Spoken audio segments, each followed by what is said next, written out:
So what are mood stabilizers and how are they different from antidepressants? So the mood stabilizer class of medications are drugs that are typically used to treat bipolar disorder. And so we think about classic drugs like lithium, and then we also think about a lot of drugs that were repurposed from epilepsy, such as Depakote and carbamazepine and Lamictal. A lot of these epilepsy medications are really commonly used in psychiatry. And so mood stabilizers typically refers to the treatment of bipolar disorder, but we're seeing more and more that they're used in conditions like anxiety and especially in irritability. So what are the drug effects really of a mood stabilizer? And I would say this probably holds true across the class.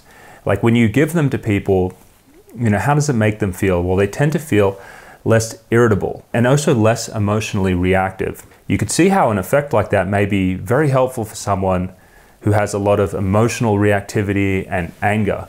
And so we think about, sometimes conditions such as borderline personality disorder, there's been kind of an in using those types of medications in that population. But they also seem to have this, when used classically for bipolar disorder, this effect where it can be very calming. And so if someone is extremely revved up and manic, if you put them on these medications, it can help restore their sleep. It can help them kind of control some of that impulsivity. The main risks that you need to know about this class of medication is the same really with, generally with all of the psychiatric medications, is that they can cause a tolerance over time. And if you abruptly stop taking them, they'll actually cause the opposite of the therapeutic effect. So if the therapeutic effect was one that promoted emotional stability and maybe promoted you being in a less reactive state, when you come off this drug, people tend to get very emotionally labile, get very irritable.